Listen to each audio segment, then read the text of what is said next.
Hi there, and a warm greeting to you for this edition number 22 of Joy Sightings. Today I read again from Tales of the Kingdom by David and Karen Maines, the chapter entitled Fire in the Forest. And now evil lifted its head at the noise of chaos. As smoke billowed from Great Park, dark figures began to advance out of Enchanted City. Caretaker rushed into the cottage carrying Princess Amanda in his arms. He laid the child on a cot. Mercy gasped to see her. "What has happened?" she asked. "Firefighting," the old man answered, and the look he gave his wife told all there was to tell. Because of Princess Amanda's disobedience, Great Park was now vulnerable to danger. "Croy! Croy! Croy!" The ranger horns blasted the warning over and over. Fire! Danger! "Do what you can for her, but quickly," Caretaker ordered, hurrying toward the door. "Then come to Inmost Circle. The enchanter's men are rushing the gate. You will be needed right away." Immediately Mercy turned and went to the fireplace, where she quickly mixed together a basin full of herb salves. "Hero," she called, "I need your help. Dip these clean rags into the bowl, then cover the child's burns, like so." Mercy cut away Amanda's singed clothes and covered her with a blanket. Hero watched as the old woman patted soaked bandages into all the places where the skin was scorched and burned. She took a mug and filled it from the jug of healing draught. Gently she poured it down Amanda's throat. "Croy!" the horns sounded urgently. "I must go," Mercy said to Hero. "Danger has breached our gates." The old woman paused as she went out the door. "If you are threatened in any way, do not be afraid. Speak the ranger cries to give you strength. To the kingdom, to the king." Then she was gone. Hero watched the wounded girl so still on the cot. What had happened? Her blistered skin, her closed and swollen eyes frightened him. She scarcely seemed to be breathing. Frantic noises from outside intruded into the silence of the cottage. All the able people of Great Park were hurrying toward Inmost Circle, where the sacred flames were being lit. Hero heard ranger shouts, heard the warning horns sounding over and over, and from far away he heard the ominous low beat of the death drums of Enchanted City. His ears picked out another sound too. "Nay, nay, nay, nay, nay, nay, nay, nay, nay." It was the battle song of the naysayers, who held the power to freeze people's minds by speaking no into their hearts. Hero knew that burners, spreading fires of destruction with their glowing pokers, and breakers, carrying cudgels to beat to death those who resisted them, would be creeping behind the marching army of naysayers. Hero's heart filled with despair. The boy looked at the young girl on the cot. He knew she was dying. "Amanda, Amanda," he moaned inwardly as all the memories of the little princess came rushing upon him. Amanda sitting on a stump in the woods with flowers between her toes. Amanda throwing the caretaker's hatchet with perfect aim to defend him against the faithless ranger. Amanda laughing. Hero knelt beside the cot, his eyes wet with tears. Then he remembered Mercy's last instructions. "To the king," he whispered, choking on the words. "To the kingdom." His heart was heavy, but he repeated the words over and over. Suddenly, a quick power seemed to fill him, a force close to anger. He stood and shouted at the top of his lungs, "To the kingdom! To the king!" Did the room tilt, or was Hero simply overcome with his emotion? Amanda suddenly stirred on the cot, and Hero was aware that he could no longer hear naysayers chanting their cry. The girl moaned under the blankets. Her eyelids fluttered open. "Caretaker! Fire!" Hero knelt beside her again. "He's gone, Amanda. He and Mercy and all of Great Park are hurrying to inmost circle. The girl sat up, swooned, and tried again. Hero fought to keep her from rising, but she was desperate. "Don't stop me," she screamed. "We must go. We are all in danger." Frantic, Hero turned to search for the healing draught of medicine. Where had Mercy put the jug? But he stopped when he heard someone enter the cottage. Whirling around, Hero saw a dark figure standing in the doorway.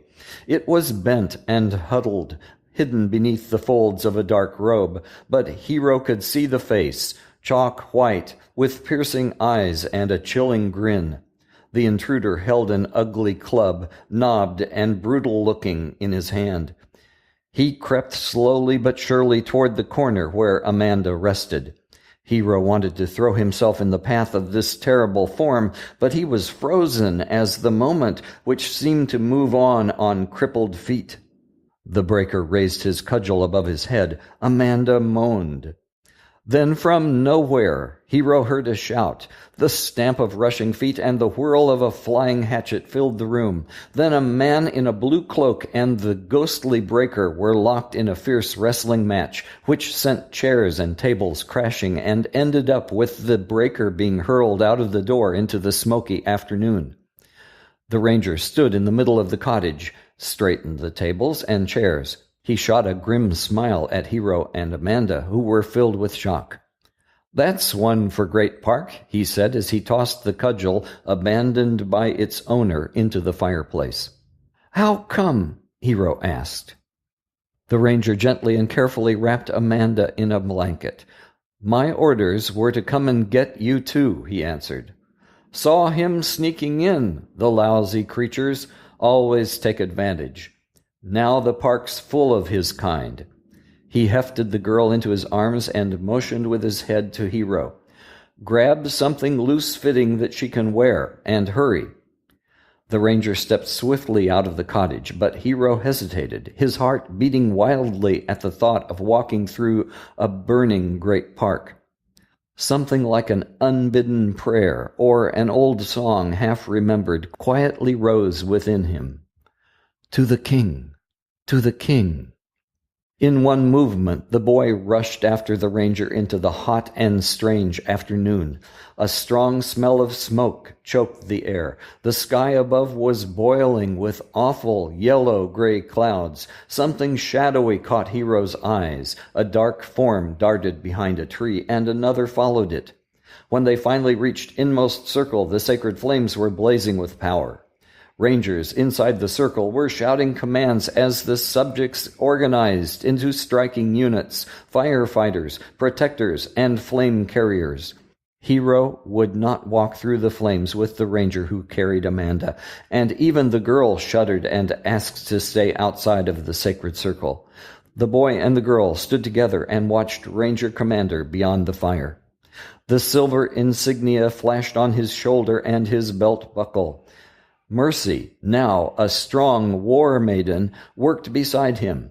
She passed unlit torches to some, maps to others, buckets to others. The king stood in the middle of it all, head and shoulders above most. His face was stern, and his eyes blazed with indignation.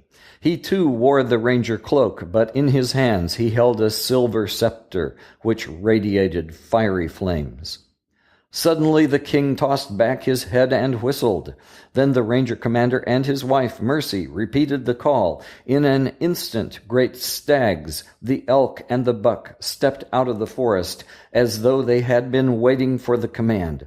Racks upon racks of horns reflected the light from the ring of flames.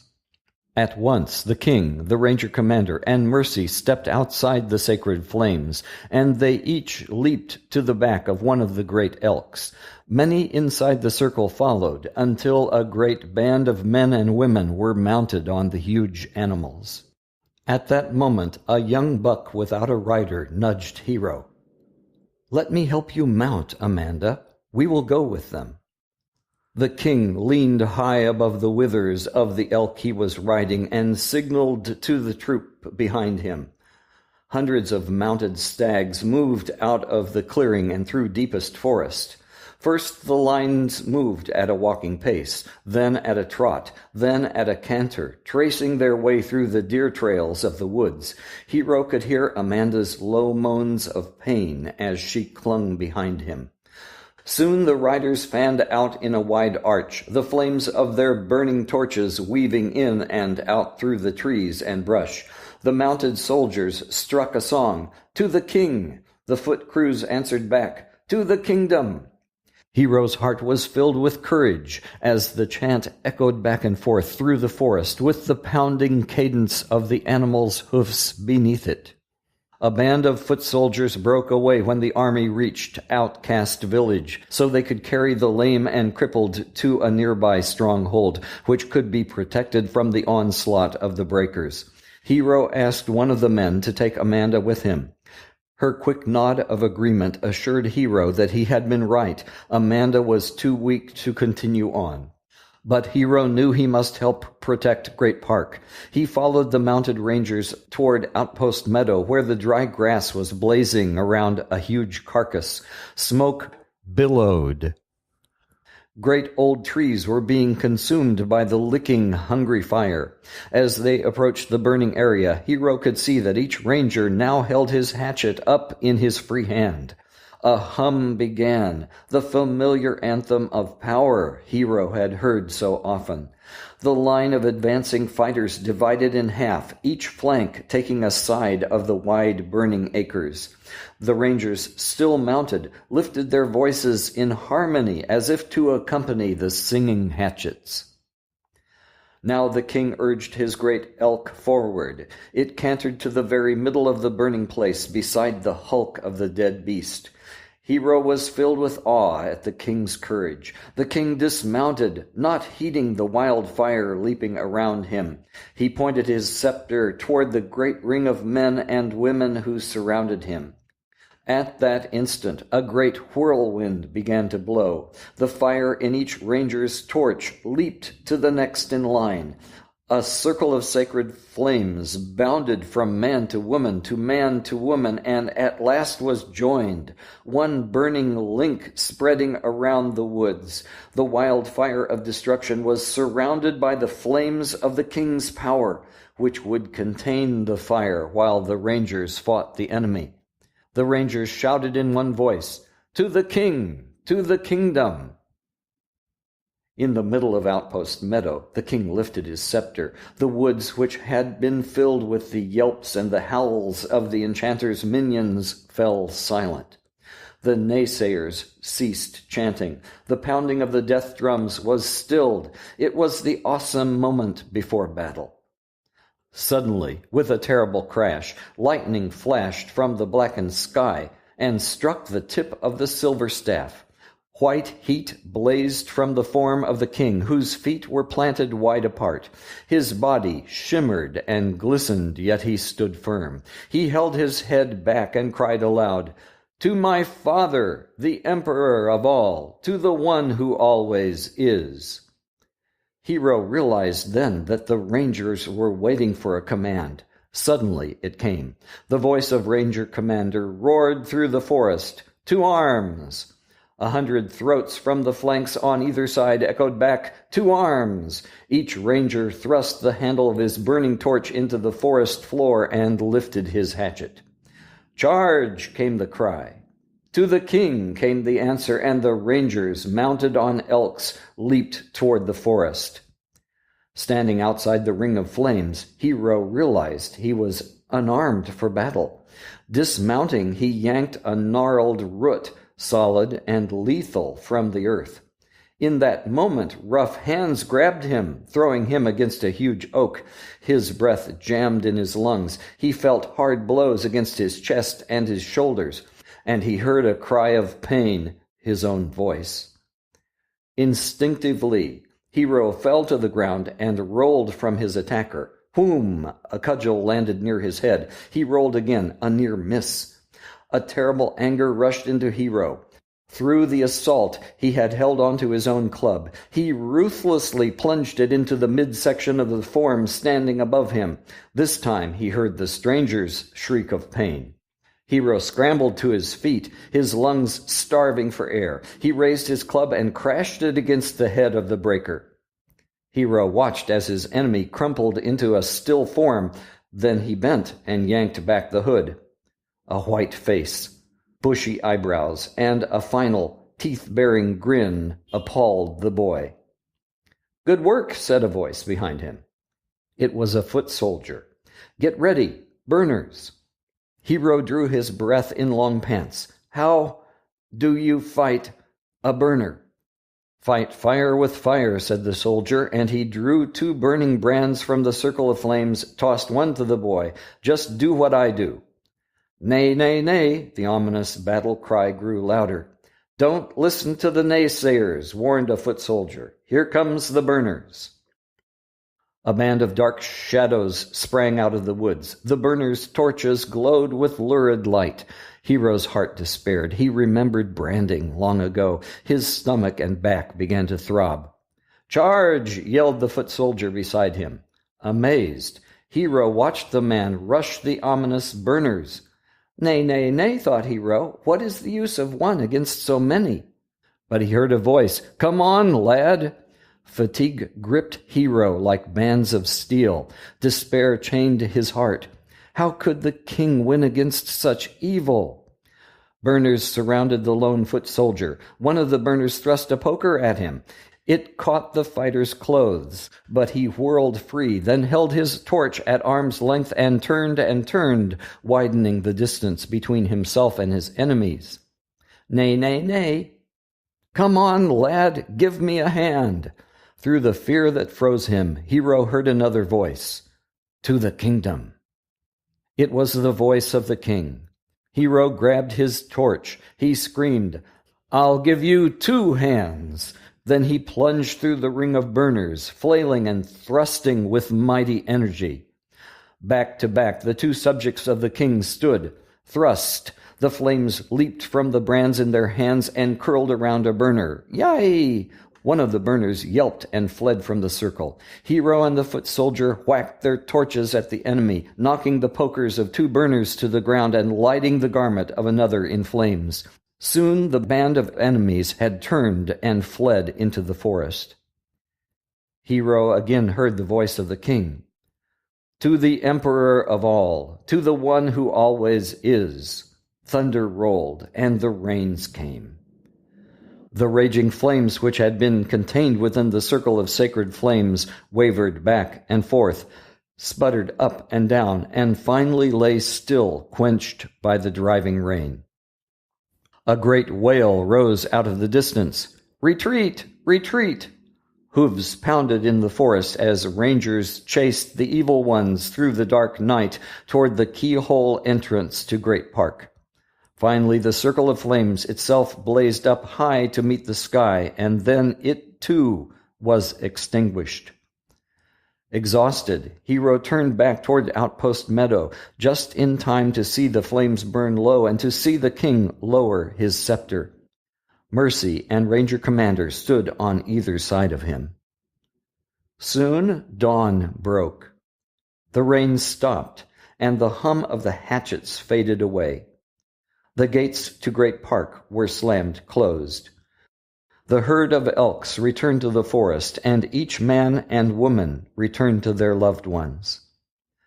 Nothing remained on the battlefield where the war of fires had been fought, except the scorched earth smelling like damp ashes, and 3 weary figures in the middle of Outpost Meadow, an old woman and old caretaker, and a young peasant. They bent their heads together and held each other. Then the peasant whispered, "To the restoration," and lifted his hands to the sky. So the raging fire in the forest was quenched by a greater power. For there are some things that cannot be moved, that cannot be shaken, that are beyond burning.